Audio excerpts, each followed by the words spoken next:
Cool. All right, team, let's start.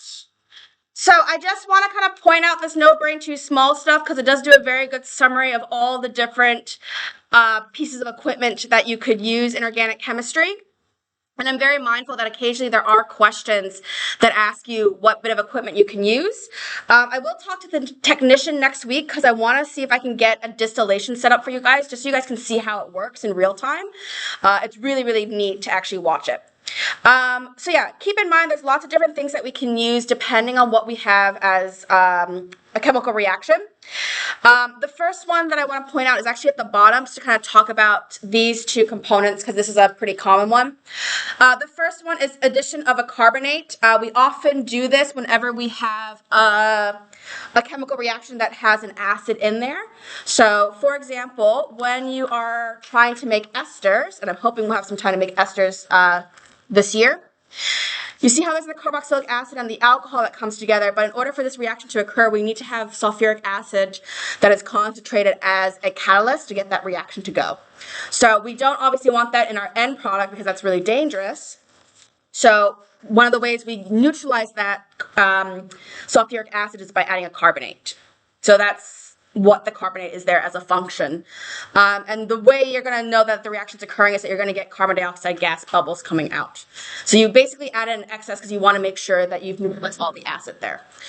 You would also see it in situations like here, when you add hydrochloric acid to do the addition reaction from an alkene to a haloalkane. And again, you will add this in excess to ensure that all of your alkene is reacted. And so again, we want to neutralize any of that excess left over. So just be mindful that's what the carbonate's acting for.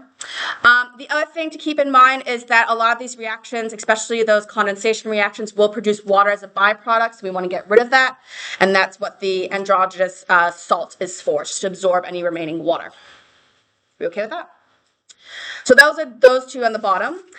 The other thing to keep in mind is when we are doing these chemical reactions, we will need to obviously remove things that we don't want in there because we want a pure substance at the end of the day. So there's lots of different techniques you can use. Filtering is one. Filtering, though, only works if you have something that is a solid that you're trying to remove. So if both items are in the liquid state, it's not going to work. So basically, what you'd be using this filtering is when you have the androgenous salt, you use the filtering as your step afterwards. So you add the salt to get rid of the water, and then you filter to remove this salt here. Are we okay with that as an idea? All right. So that's just a separating funnel with a piece of filter paper that then catches the solid bits in there, and then the liquid drips on through. We good? Okay. The other way we can separate it, let's say we're separating things that are of two liquids, but these liquids are immiscible. So when I say immiscible, I mean they do not mix. So there's two layers. So when you have a solution in there, you would see that there'd be like a polar and a non-polar layer.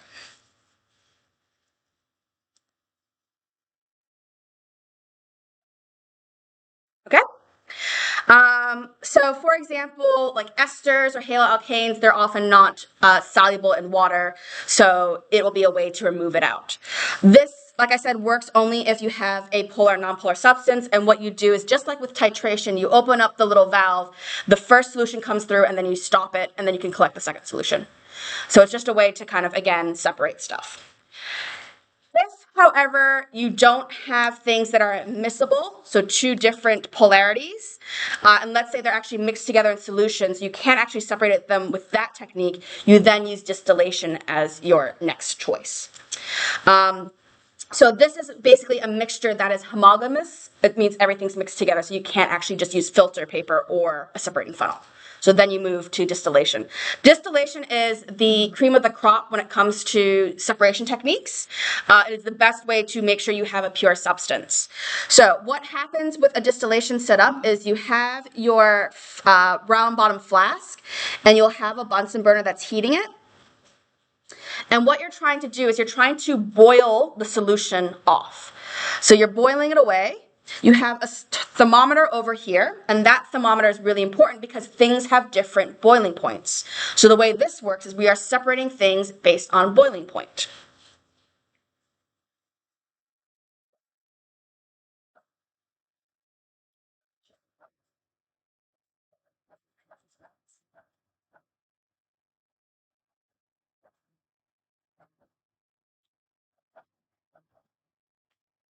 So when I boil something off, the thing with the lower boiling point is going to boil off first, and then the next thing with the next higher boiling point, etc., etc., etc. So it's a really good way to separate things because most things will have a different boiling point.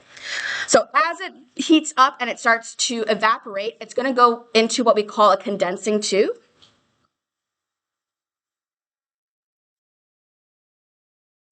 Which has an outer layer that has cold water running through that tube. So it's not actually in the center of the tube, it's on the outside going around. And again, that's why I want to set one up next week so you guys can see what I'm talking about. So the cold water that's cooling down the vapors is not actually mixing with the vapors. So that's something else to keep in mind. So it cools it down, and the idea is when it cools it down, it'll condense in this next flask over here. So that's the idea with distillation. So there's certain aspects when it comes to the flow chart that we will be using distillation because we want to separate something out. And it's a good way to purify things, and you separate it, like I said, on boiling point. The last thing we have is reflux. Reflux is different to all the others because the main purpose of a reflux tube is to ensure 100% of reaction is occurring. So I'm just seeing if it has it steady there. I'll just write it. Oh, here it goes. A higher yield is what we're talking about. So something to keep in mind, again, with the reflux tube, you are heating it with a Bunsen burner because if we add heat to the chemical reaction, it's going to occur faster. So heat increases the rate of reaction because our particles are going to be moving faster. They're more likely to collide with each other. And on top of that, the heat provides energy for activation energy. So that's why we're heating it. Now, when you're heating it, obviously things are going to evaporate up, but the way this condensing tube is set up is it's set up with a plug. So that stops any evaporation and escape. So that way the condensing tube, again, with the cold water running around it, is actually going to force whatever vapors have evaporated back into the tube. And it forces it back into the tube, it can keep reacting. Are we okay with that so far? I'm hopefully not going too fast through this. Are we okay? All right. So, looking at our flow chart as an idea, the reason why I wanted you guys to have this is I want you to use this as a means to write down some extra notes and just to kind of see how everything correlates together. So since we are talking about different techniques, for example, I could say with this reaction here in the hydrochloric acid, I would be using the the carbonate to neutralize any excess. So you can write a note here, use carbonate to neutralize excess. So that's what I mean by using this flow chart as like a summary for all of organic chemistry. I probably should have printed this out earlier so that way the notes that I did on Markovnikov and Zeta's rule also went on here. Hindsight's a great thing. So like, for example, there, also whenever I see the concentrated sulfuric acid, I would want to use the carbonate to neutralize it. Other things to keep in mind is like distillation and reflux, which we did talk about. So for example, we know from the reaction scheme that alcohols get oxidized to an aldehyde, and then there's a second oxidation step to make it to a carboxylic acid. So if I just want the aldehyde and I don't want it to react in the second step, here is where we're going to use distillation. Because if I use distillation at that step, I would remove the aldehyde out before it can react to become a carboxylic acid. Does that make sense, or should I backtrack? Backtrack? Okay. So in this flask, I would have a primary alcohol with my oxidant, say for example, dichromate, in this flask here. I would be heating it for the reaction to occur. When that reaction occurs, it's going to make an aldehyde first. Aldehyde has a lower boiling point than the alcohol because the alcohol can do hydrogen bonding. And so the alcohol actually has a higher boiling point than the aldehyde. So the aldehyde is going to start to boil. When it boils, it then vaporizes, it goes into the condensing tube, it condenses, and then it condenses over here in a separate flask. So I've removed it from the situation. So if I've removed it, it's no longer here and it can't do the second oxidation step. So that's how I make the aldehyde. So that's why they ask you what equipment would you use and why. So distillation would come into here. That's the main part that you would see it. The other step that you would see distillation is any purification process.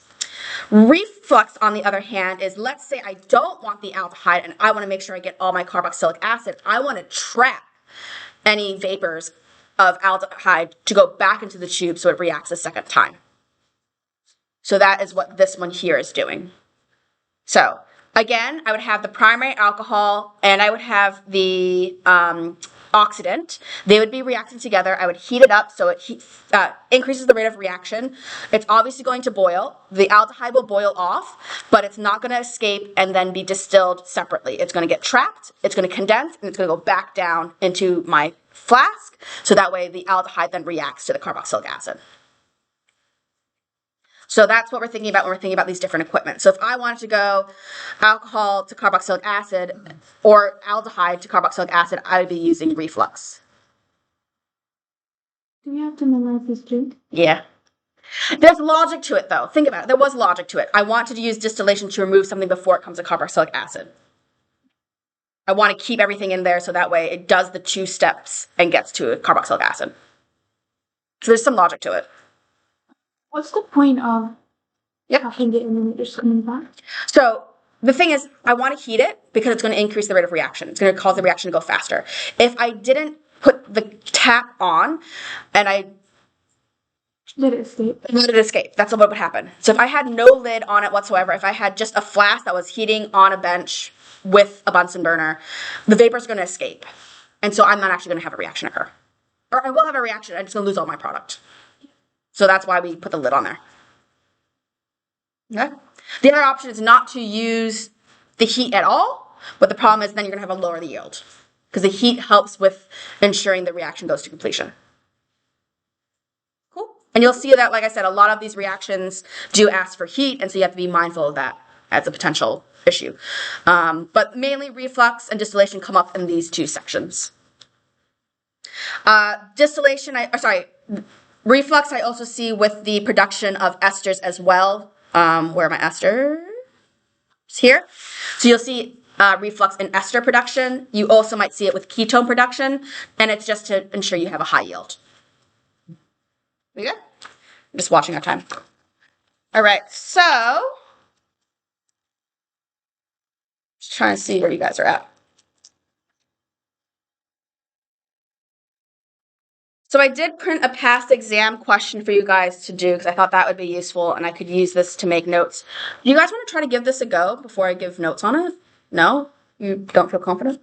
No? Okay. Let me pass it out.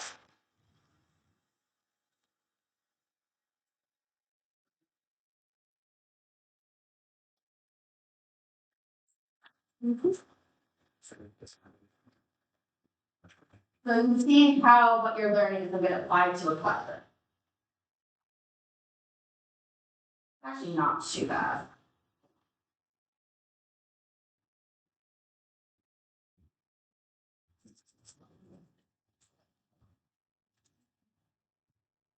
All right.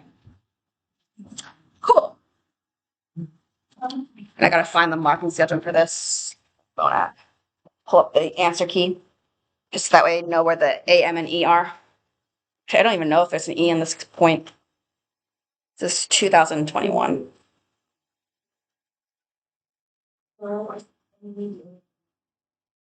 That's good. Teaching resources.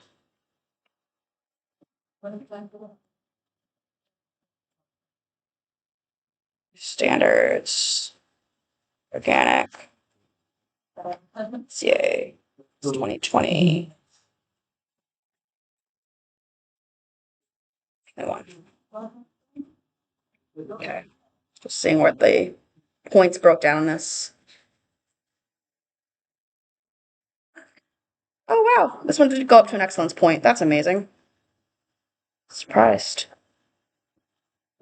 Yeah. Were you surprised it goes up to excellence? Yeah. How come?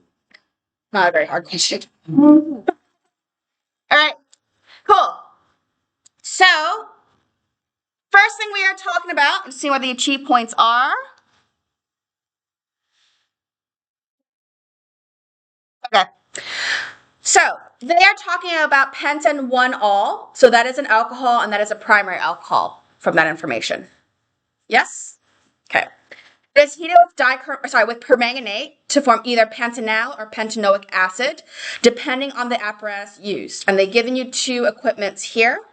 They first want you to name the process carried out by each apparatus. So if I look at number 1, what is number 1 going to be used for? That's distillation.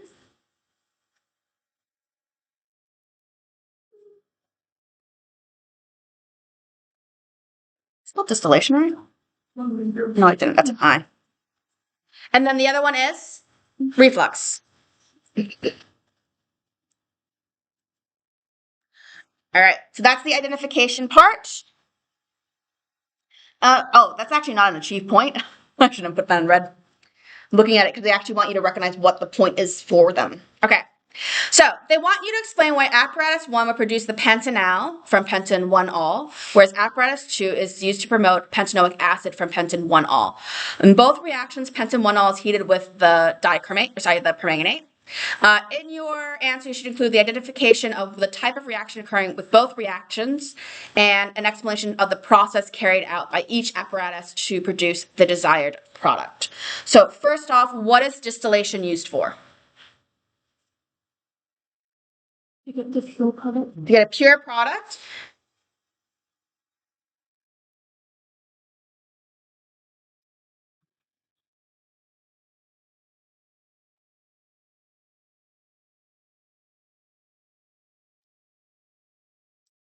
Uh-huh. You can also write down how does it work. It's separating by boiling point.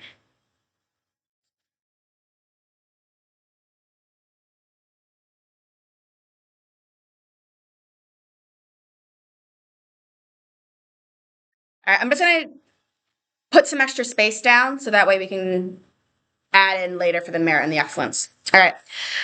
What is reflux used for? Huh? Add heat to speed up the chemical reaction. Yep. And ensure 100% yield and no loss of product. What's yield? Yield is like the product, like percentage of product. That's what we refer to when we talk to yield. It's used to be able to heat up the reaction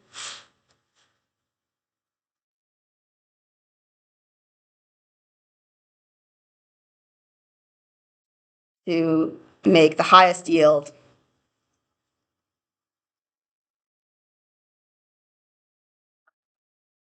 without loss.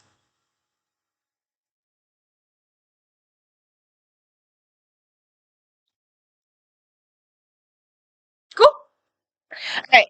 So either or of these two answers would be an achieve point. So just giving your definitions on what you're using it for. They only, unfortunately for this one, only give you it once. So you don't get a point for each one of them. And that's your first achieve point.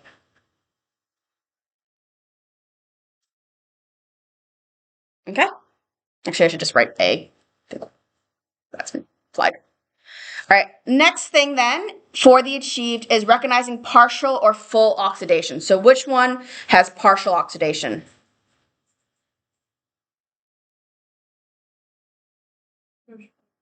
The distillation, because you only do one step of the oxidation process, so that's partial. So this one here is partial oxidation. This one below is full oxidation.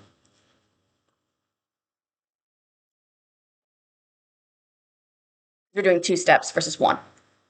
So this here is your second achieve point. So that's another achieve point there, is recognizing what the purpose is for each one.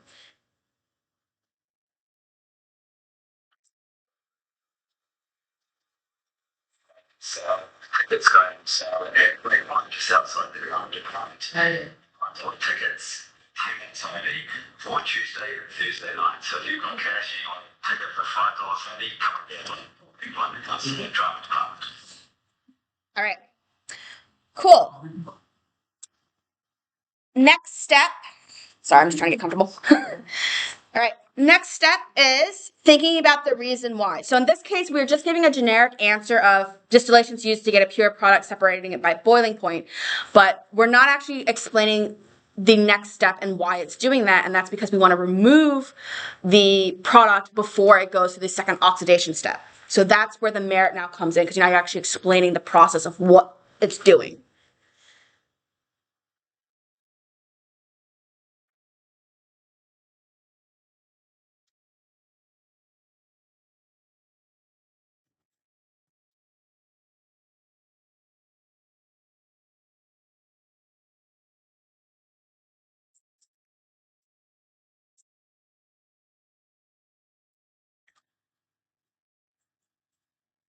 Whereas reflux, on the other hand, doesn't remove the product. It keeps it trapped to ensure the second oxidation step.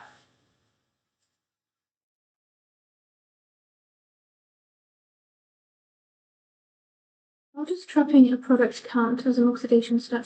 So when I say trapping it, I'm saying it's trapping the product, which is your aldehyde. So I should specify that. So it removes the aldehyde before the second oxidation step, which is the carboxylic acid. This one traps the product, aka the aldehyde, to ensure Convert? the second oxidation step occurs.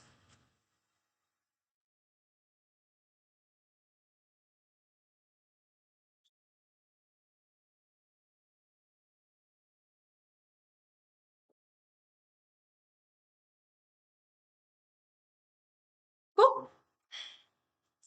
All right. This is crazy. Each one of those was a merit point.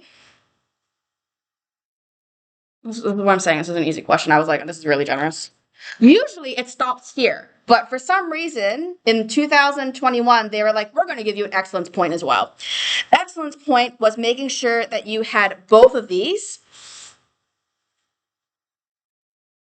I would also say that one of the things that you would need to make sure that you are explaining for the excellence is that you're actually tying it back to the question and talking about the reactants and the products. So making sure when you say, in this case, you're talking about the pent and 1-all is going to pentanal. And this one down here is pentan 1-all to the propanoic acid, pentanoic acid.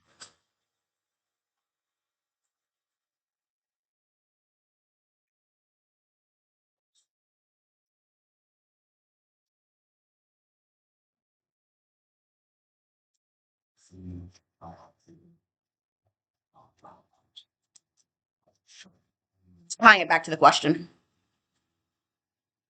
The other thing to keep in mind is that you would obviously organize it in a lot nicer way if you're aiming for the excellence, because you'd be talking about how you are heating it with the acidified permanganate in order to do an oxidation reaction to produce pentanal. Pentanal has a lower boiling point than the pentan 1-all, so it will get removed. So just be mindful that you're going to have more detail than what I'm writing down, but you are going to be talking about the reactions that are actually occurring. Cool? And that's all for that style question. You see what I'm saying? Organic's very strange like that. I like it. That's why I like it. The other thing that you probably need for the excellence is you probably would need to explain the condensing process as well. So just keep that in mind, that they want a full justification. So you should be talking about the condenser. And that things are evaporating up and then condensing back down and then being removed. So just be mindful they are going to expect more detail than I've written. I'm just trying to be mindful of time. But that's where I'm at. Cool. All right. We have a few minutes left, so let me just give you the instructions for what you should be working on. We've done hopefully you've done your SciPad pages. I don't need you to do them if you feel like you already know what you're doing. Don't feel like I'm giving you a to-do list of everything needs to get done before you move on to the next thing. It's just for scaffolded learning. So if you feel like you know what you're doing, jump into the questions for the exam questions, because they're better for preparing you than the SciPad. And in fact, I feel the SciPad sometimes is very redundant, and it has a lot of pages in there that aren't actually useful because they're just trying to fill the book. Cool. We did this one. Oops. All right. Something else to keep in mind.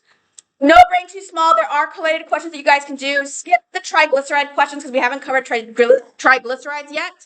I've also put the CPR quiz online. I haven't printed it because I think you guys can just work on paper for that. Cool? That is what I definitely would recommend for your homework, though.